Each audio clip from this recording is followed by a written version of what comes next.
واعبدوا الله ولا تشركوا به شيئا وبالوالدين إحسانا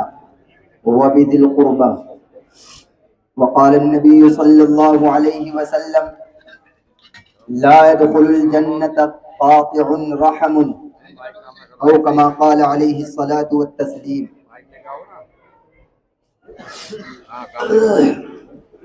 حضرات محترم، تمام باتیں کرنے سے پہلے آپ تمام حضرات کو مجاسی کی جانب سے بہت بہت عید کی مبارکباد۔ اللہ تبارک و تعالی ہم سب کی زندگی میں یہ خوشی کا لمحہ بار بار لائے۔ صرف 3 باتیں آپ حضرات کے سامنے بہت اختصار کے ساتھ عرض کرنی ہے، اور بات آسانی سے سمجھ میں آ جائے اس کے لیے وہ 3 باتیں پہلے ہی نمبر 1، نمبر 2، نمبر 3 سے آپ کے سامنے گنا دیتا ہوں، تاکہ بات ذہن میں رہے کہ کہنا کیا ہے اور بات دماغ سے نہ نکلے۔ سب سے پہلی بات آج عید کے اس موقع پر یہ بہت اہم طریقے سے بیان کرنی ہے کہ عید کی خوشی دراصل شریعت نے کس کے لیے رکھی ہے، اور سب سے زیادہ دنیا میں عید کی خوشی کس کو ہوتی ہے، نمبر 1۔ نمبر 2، عید کے دن یہ خوشی کا موقع ہے، ہونا تو یہ چاہیے تھا دنیاوی اصول کے مطابق کہ خوشی کے دن جو 5 وقت کی نمازیں ہیں اس میں بھی تخفیف کر دی جاتی، اس میں سے بھی 1 آدھ گھٹائی جاتی، حالانکہ اور خوشی کے موقع پر گھٹانا تو کیا 2 رکعت نماز اور بڑھا دی۔ یہ کیوں ہوا؟ نمبر 3، عید کے خوشی کے موقع پر ہم تمام حضرات کو صلہ رحمی کرنی چاہیے۔ صلہ رحمی کا مطلب یعنی اپنے رشتہ داروں، عزیز و اقارب، اہل خانہ کے ساتھ محبت کا اظہار کرنا چاہیے۔ یہ 3 باتیں۔ سب سے پہلی بات یہ ہے کہ اللہ کے نبی صلی اللہ علیہ وسلم نے اپنی حدیث کے اندر ارشاد فرمایا: للصائم فرحتان، فرحت عند افطارہ وفرحت حین یلقا ربہ۔ اللہ کے نبی صلی اللہ علیہ وسلم فرماتے ہیں کہ عید الفطر کی اصل خوشی اس انسان کے لیے ہے جو روزہ رکھے۔ یعنی آپ نے اپنی اس حدیث کے اندر، نسائی شریف کے اندر یہ حدیث موجود ہے، اللہ کے نبی فرماتے ہیں للصائم فرحتان، کہ روزے دار کے لیے 2 خوشیاں ہیں۔ فرحت عند افطارہ، ایک خوشی تو اس کو اس وقت حاصل ہوتی ہے جب وہ افطار کرتا ہے،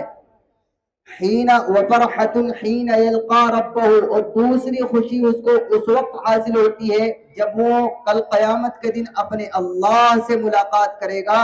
اس مالک سے، اس خالق سے، اس ذات سے کہ جس کے لیے وہ 1 مہینے تک مسلسل صبح سے لے کر شام تک بھوکا رہا۔ دوسری خوشی مومن کو، ایمان والے کو اس وقت ہوگی۔ اب پہلی خوشی جو ہے کہ روزے دار کو پہلی خوشی افطار کے وقت ہوتی ہے۔ علماء نے اس کے 2 مطلب لکھے ہیں۔ پہلا مطلب تو یہ ہے کہ جب بندہ صبح سے لے کر شام تک بھوکا رہ کے شام کو افطار کرتا ہے، اس وقت اس کو خوشی ہوتی ہے، اور ظاہر ہے ہم اس خوشی کو محسوس کرتے ہیں۔ ہو سکتا ہے اس رمضان میں خوشی محسوس نہ ہوئی ہو کیونکہ گرمی کا موسم نہیں تھا، لیکن جب گرمی کا موسم ہوتا ہے اور بہترین والی پیاس لگ رہی ہوتی ہے اور سامنے جو ہے شربت ہوتا ہے، لذیذ ترین چیزیں ہوتی ہے، تو ظاہر ہے اس وقت عجیب خوشی ہوتی ہے۔ جب ٹھنڈا ٹھنڈا صبح سے خالی پیٹ شام تک رہتا ہے تو وہ اندر جاتا ہے تو یقینی طور پر خوشی محسوس ہوتی ہے۔ لیکن ایک خوشی، اس حدیث کا ایک مطلب یہ لکھا ہے کہ جب انسان پورے مہینے کے مسلسل روزہ رکھنے کے بعد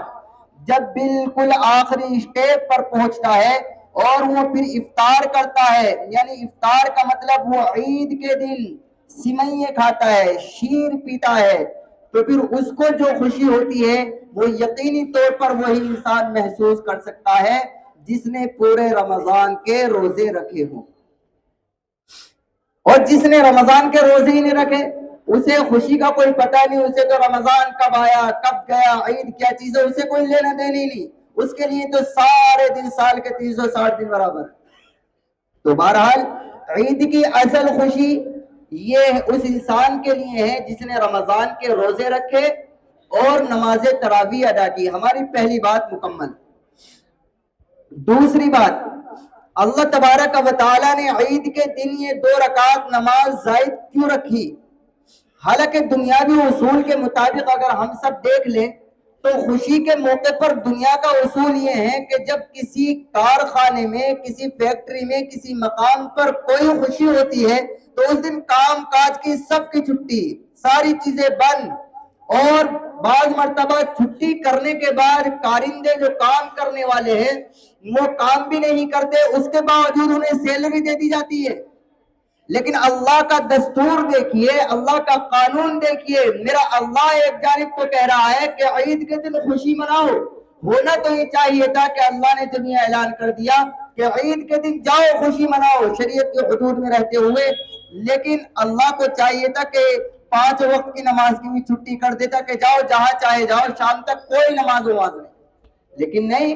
اللہ نے 5 وقت کی نماز کی تو چھٹی کیا کی، بلکہ 2 رکعت نماز اور بڑھا دی۔ اس کی وجہ بہت مختصر طریقے سے یہ سمجھ لیں کہ میرا اللہ یہ کہنا چاہ رہا ہے اپنے بندوں سے کہ دیکھو،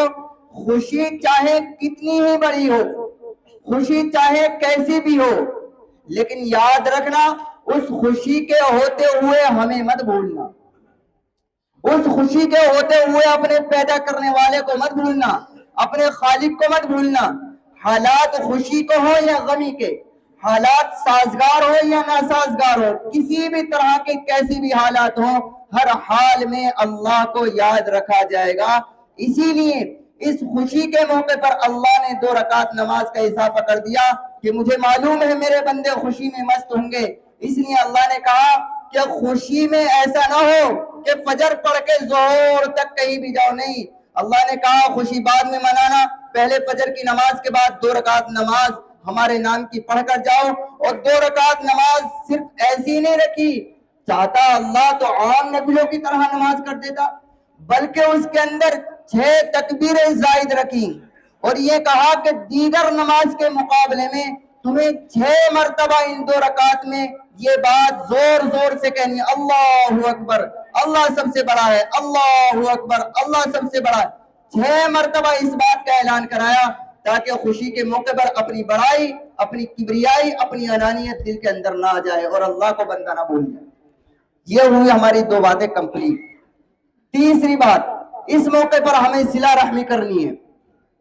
صلہ رحمی کا مطلب یہ ہے اپنے رشتہ داروں کے ساتھ، بالخصوص اپنے اہل خانہ کے ساتھ اچھائی کا معاملہ کرنا ہے۔ اللہ کے نبی صلی اللہ علیہ وسلم نے بھی احادیث میں اس بات کی جانب بہت ترغیب دی ہے، لیکن قرآن کریم کی بے شمار آیات اس بات پر شاہد ہے جو یہ کہہ رہی ہیں کہ اپنے رشتہ داروں کے ساتھ، اپنے گھر والوں کے ساتھ اچھا سلوک کرو۔ میں نے قرآن کریم کی آیت پڑھی، اس کے اندر اللہ فرماتے ہیں وَاعْبُدُوا اللَّهَ وَلَا تُشْرِكُوا بِهِ شَيْئًا وَبِالْوَالِدَيْنِ إِحْسَانًا وَبِذِي الْقُرْبَى، اے اللہ کے بندو، اللہ کی عبادت کرو، اس کے ساتھ کسی کو شریک مت کرو، اور آگے اللہ فرماتے ہیں وَبِالْوَالِدَيْنِ إِحْسَانًا، اپنے والدین کے ساتھ اچھائی کا معاملہ کرو۔ اس سے بھی آگے کہتے ہیں وَبِذِي الْقُرْبَى، اور اپنے رشتہ داروں کے ساتھ بھی اچھائی کا معاملہ کرو۔ لیکن آج ہم ذرا دیکھ لیں کہ دنیا کے اندر اس موقع پر ایسا تو ہے کہ دوست دوست سے مل رہا ہے، اس کے ساتھ اچھائی کا معاملہ کر رہا ہے، صلہ رحمی کا معاملہ کر رہا ہے، لیکن معاف کیجئے گا اس مجمع میں ہو سکتا ہے 10-5 ایسے افراد نکل آئے کہ جن کی اپنے باپ سے نہیں بن رہی ہوگی، جن کی اپنے بڑے بھائی سے نہیں بن رہی ہوگی، جس کی اپنے چھوٹے بھائی سے نہیں بن رہی ہوگی، ایسے بھی ہوں گے جس کی اپنے ماں سے نہیں بن رہی ہوگی، لیکن وہی شخص آج اس خوشی کے موقع پر اپنے بھائی سے بھی گلے ملے، اپنے دوست سے بھی گلے ملے گا، اپنے یار سے بھی گلے ملے گا، لیکن وہی شخص جو صلہ رحمی اور خوشی کا اظہار کر رہا ہے وہ اپنے بوڑھے باپ سے گلے ملنے کے لیے اس موقع پر تیار ہے۔ حالانکہ یاد رکھیے گا، ماں باپ اس کائنات میں ایک ایسی ہستی ہیں، اس کائنات میں واحد ایک ایسی ہستی ماں باپ ہیں جو اپنی اولاد سے محبت بغیر کسی غرض کے کرتے ہیں۔ انہیں اولاد سے کوئی غرض نہیں ہوتی، دو کوڑی کا لالچ نہیں ہوتا لیکن پھر بھی محبت کرتے ہیں. آپ نے بھی دیکھے ہوں گے خود میرے رشتہ دار کے اندر آج بھی ایسے افراد موجود ہیں جن کے اولاد ہے لیکن اپاہج. میرا اپنے خود سگے ماموں ہے, ان کے ایک لڑکا ہے کم سے کم 18 سے 22 سال کا ہو رہا ہے, بالکل اپاہج ہے, بولتا نہیں, سنتا ہے یا نہیں سنتا مجھے معلوم نہیں, لیکن چلتا نہیں, تمام نجاست اور غلاظت سب چارپائی پہ کر لیتا ہے, پیدائش ہی ایسا ہے. لیکن 18 سے 20 سال ہونے کو جا رہے ہیں, اس کی ماں, اس کا باپ اس کی خاطر تواضع اسی طرح سے کرتے ہیں جیسے اپنے اچھے لڑکوں کی کرتے ہیں.